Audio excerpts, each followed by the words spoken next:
Now, students, we are divide the chapter into small parts. First, that is a agricultural sector.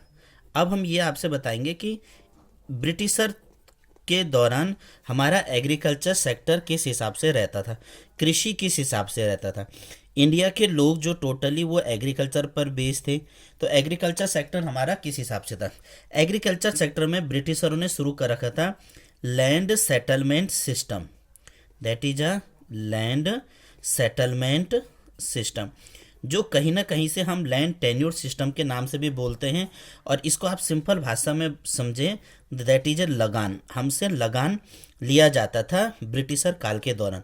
लगान लगाने के 3 pattern इन्होंने follow कर रखा था, that is zamindari system. First one is a zamindari system, second one is a ryotwari system, and third one is a Mahalwari system.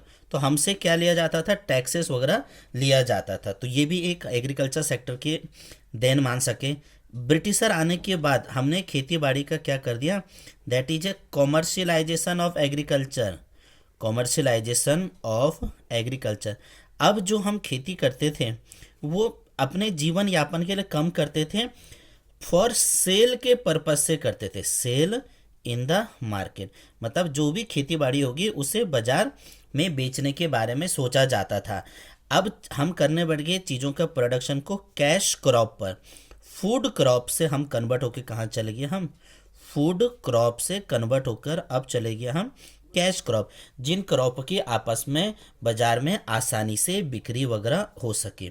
Third one is low level of production and productive, low level of production. अब हमारे यहाँ production भी कम होते थे और production के साथ साथ क्या हो गया, लो लेवल ऑफ प्रोडक्टिविटी भी कम होने लग गए, उत्पादन भी कम होते थे और पर हेक्टर के हिसाब से भी कम होने लगे थे। क्योंकि हमारे यहाँ क्या नहीं थी, लैक ऑफ टेक्नोलॉजी। हम जो पुरानी पैटर्न अभी भी चला रहे थे, लैक ऑफ टेक्नोलॉजी।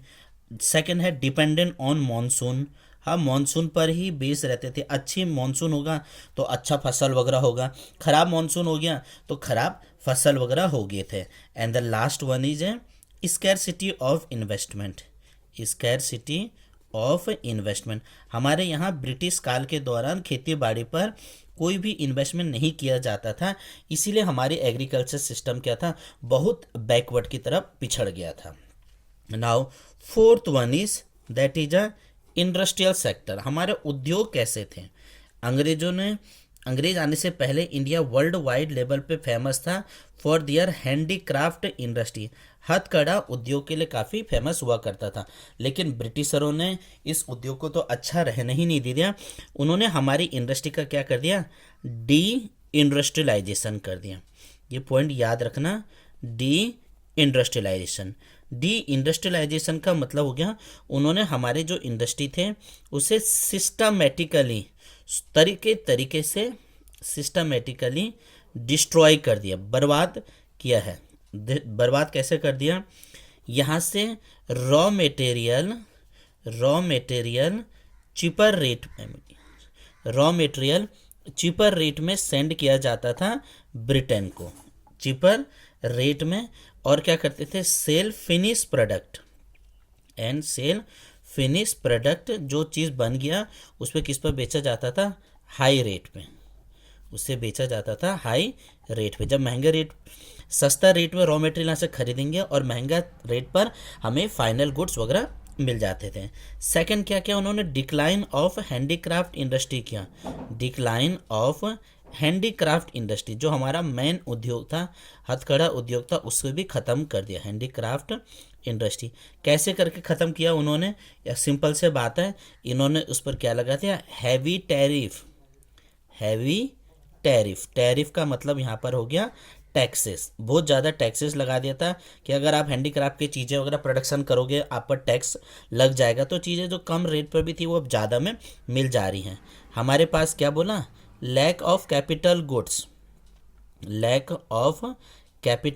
हमारे पास मशीन्स वगैरह नहीं थे, हैवी इन्वेस्टमेंट की चीज़ें नहीं थी जिस पे बहुत ज़्यादा पैसा लगते थे, ट्रैक्टर वगैरह नहीं थे। तो ये भी एक हमारा कारण है कि हम इंडस्ट्री पर पिछड़ गए थे।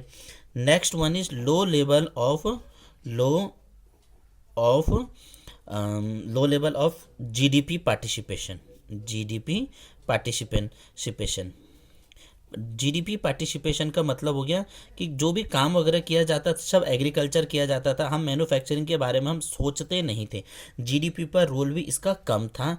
और last one is that is limited role of public sector, limited role of public sector, सरकार की तरफ से भी कोई एफर्ट्स नहीं मिलता था, कोई सपोर्ट्स वगैरह नहीं मिलता था कि हम चीज़ों का प्रोडक्शन वगैरह कर सके। That is a limited role of public sector.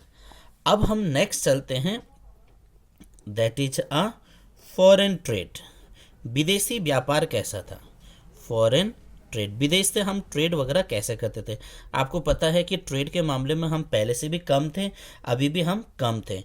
तो इसमें आपको याद रखना था, हम बने एक्सपोर्टर ऑफ प्राइमरी गुड्स। जो रॉ मटेरियल है उसका हम क्या करते थे? एक्सपोर्ट्स करते थे। And importer of finish good, primary good वहाँ से हम बेचते थे और उसके बदले में हमारे पास क्या आता था? फिनिश गुड्स वगैरह करते थे। Second point, monopoly, control over trade, control over trade. Monopoly मतलब एकाधिकार था, इस पॉइंट का मतलब समझिएगा, एकाधिकार था। एकाधिकार मतलब किस, हमने जो ट्रेड करना है मोर देन 60% ट्रेड हम जो भी करेंगे दैट इज टू ब्रिटेन, अंग्रेजों को ही देना है। और जो बचा कुचा वाला ट्रेड था वो बाकी देशों वगैरह को दिया जाता था। तो क्या करना है? ट्रेड भी करना है, आपने सामान भी बेचना है तो सिर्फ और सिर्फ इंग्लैंड वगैरह को ही बेच सकोगे। Next one is a drain of wealth, drain of Indian wealth, drain of Indian wealth. Drain of Indian wealth का मतलब हो गया कि जब भी लड़ाई झगड़े वगैरह की बारी आएगी या चीज़ें वगैरह बेचा जाएगा वो भी इंग्लैंड को ही आपस में हमने बेचना था और हमारे पास कोई दूसरा अदर ऑप्शंस नहीं हुआ करता था। नेक्स्ट हम बढ़ेंगे 6th नंबर की, that is a demographic condition, that is a demographic condition कि उस टाइम में हमारी डेमोग्राफी कैसी थी, जनसंख्या वगैरह के बारे में हमारा क्या क्या रोल रहता था ब्रिटिश टाइम के ड्यूरेशन में। तो आप इसे समझ सकते हैं, पॉइंट में याद रखना है।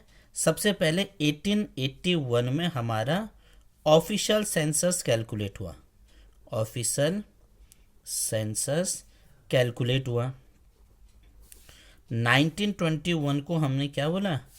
Year of great divide, year of great divide के नाम से बोला हुआ है 1921 को।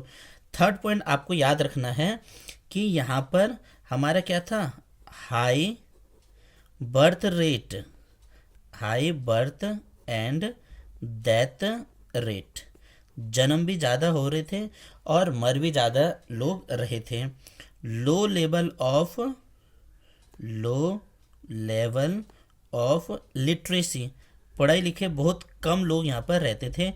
आपको अगर याद होगा कि हमारे यहाँ 7% महिलाएं ही सिर्फ पढ़े लिखे हुआ करते थे उस ब्रिटिशर काल के दौरान। उसके बाद हम इसमें बोलेंगे लो लाइफ एक्सपेक्टेंसी, लो लाइफ एक्सपेक्टेंसी, PECTANCY, लोगों की जो जीने की क्षमता थी वो भी काफ़ी कम रह जाती थी इस टाइम के दौरान। तो ये चीज़ें हो गई हमारी डेमोग्राफिक कंडीशन पे। लास्ट है but not a least, that is infrastructure कैसा था? मूलभूत जो सुविधाएं थी, जो बेसिक रिक्वायरमेंट की चीज़ें थी वो ब्रिटिशर काल के दौरान कैसी थी, इसके बारे में हम यहाँ पर आपसे बताएंगे। देखो, ब्रिटिशर ने जो भी इंफ्रास्ट्रक्चर का डेवलपमेंट किया वो अपने लिए किया, कभी हमारे पर्पज से नहीं किया। उनके टाइम पीरियड पर हमारे यहाँ रोड्स का डेवलपमेंट हो गया, उनके टाइम पीरियड पर हमारे यहाँ रेलवेज का डेवलपमेंट हो गया, जो 16 अप्रैल 1853 के आसपास हमारी जो फर्स्ट रेलवे भी इंट्रोड्यूस किया गया था। इन्होंने हमारे यहाँ कम्युनिकेशन सिस्टम को भी, जो चिट्ठी वगैरह है उन सिस्टम को भी आगे बढ़ाने पर इनका पूरा रोल वगैरह हुआ था। 1854 पे हमने पोस्टेज स्टैम्प वगैरह का भी इंट्रोड्यूस किया, स्टैम्प का भी इंट्रोड्यूस वगैरह कर रखा था। धीरे धीरे करके हमने वाटर वेज की तरफ भी आगे बढ़ रहे थे कि पानी के जहाज वगैरह का भी, क्योंकि उनको वहाँ से चीज़ें लाने ले जाने में लग जाता था। तो ये कोशिश मैंने किया कि आपको पूरी चैप्टर का एक माइंड मैप तैयार किया जा सके जिस पर आप आसानी से चीज़ों को क्लियर करके समझ सकते हैं। लास्ट मोमेंट पे आप इसको पढ़ोगे तो आपके लिए काफ़ी ज़्यादा ये बेनिफिट्स हो जाता है। ठीक है, thank you for watching video. If like then please subscribe also.